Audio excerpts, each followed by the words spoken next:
fait celui-là, là, chacun de son côté. Anthony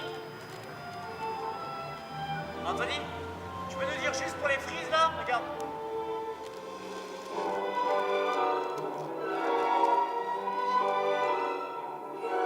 Ça dit quoi?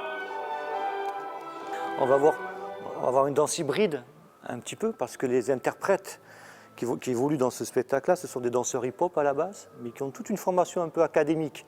Donc moi, je m'amuse justement dans cette fusion entre classicisme et musique urbaine à mettre des lignes classiques dans les mouvements hip-hop, à travailler le travail aérien qu'on peut retrouver dans la danse classique. J'intègre dans des gestuels un peu hip-hop. Voilà, c'est une mixture entre danse hip-hop et finition classique avec ces danseurs atypiques qui maîtrisent un petit peu ces deux techniques. On a du coup imaginé un projet qui serait très intégré entre ce qui se passerait à la fosse, donc on va respecter la partition, c'est-à-dire qu'on va jouer en fait la partition de Soguet, mais à certains moments on va s'arrêter. Et puis l'orchestre va s'arrêter, mais la musique va continuer, c'est-à-dire que le musicien électro va prendre des extraits, les dernières notes ou le dernier thème, va le prélever et puis va tout doucement le transformer pour l'amener dans un univers qui est plus le sien. Voilà. Là, et jusqu'à la gauche. Vas-y, vas-y.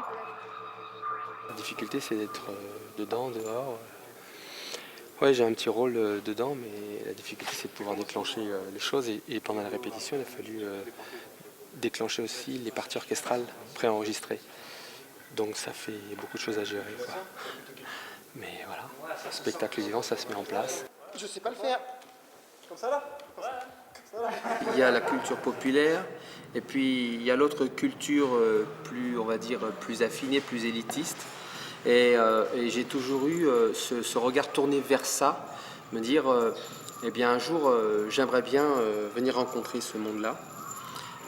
Voilà, là ça peut paraître un peu cliché de dire ces choses-là, mais je le dis de mon point de départ, mes origines, la banlieue, j'ai commencé, j'étais DJ, je faisais plutôt du boom boom tchak, hein, et petit à petit mon langage s'est affiné. Il ne faut pas perdre de vue que 120 musiciens c'est magnifique, mais qu'on peut faire beaucoup de choses avec 120 musiciens en ne se servant pas de la masse symphonique. Et de réinventer des géométries, de réinventer des ouvertures, ça autorise des projets nouveaux et peut-être plus des projets justement dédiés à ce que différentes esthétiques se rencontrent sans être figées dans une esthétique particulière.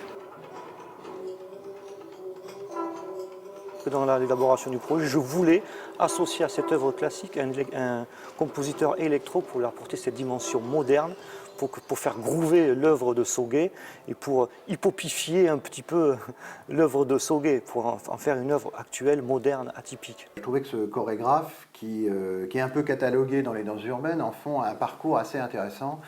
Venu plutôt de la gymnastique de haut niveau, il a suivi l'école classique de Rosella Hightower, et puis ensuite il est revenu un peu en faisant une espèce de synthèse à ses premiers amours de la danse et en travaillant vraiment sur le hip-hop, mais pas simplement le hip-hop. À travers mes propositions, j'essaie de confronter du public.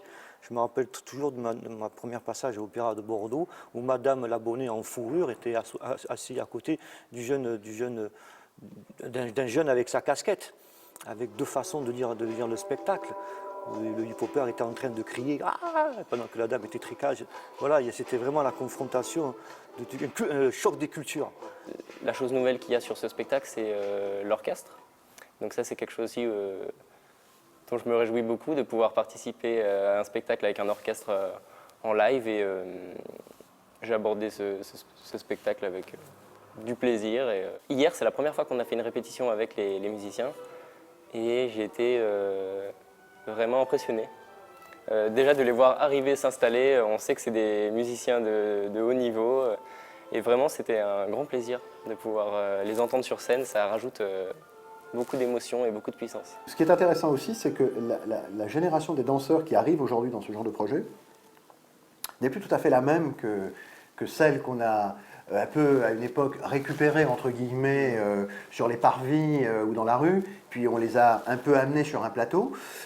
Aujourd'hui, les danseurs qui sont là sont très complets, c'est-à-dire qu'ils ont à la fois évidemment cette culture-là, technique, de l'énergie aussi, mais ils ont pour beaucoup, et là ceux qui sont là c'est le cas, aussi une culture plus traditionnelle de la danse, donc qui sont, disons, assez malléables. Ce qui va permettre aussi aux chorégraphes de passer, je dirais, d'un univers à l'autre en permanence, de sillonner entre le ballet classique de Soguet et la danse urbaine d'aujourd'hui.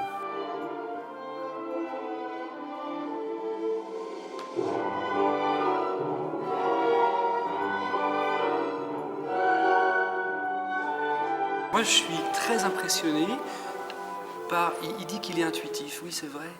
Il a les bonnes intuitions sur le bon timing et sur quelque chose qui est ouvert. C'est-à-dire, on n'est pas sur deux images complètement en dichotomie, l'orchestre, la musique de Franck. On est sur quelque chose qui se rencontre, qui se partage, et l'un s'enrichit de l'autre.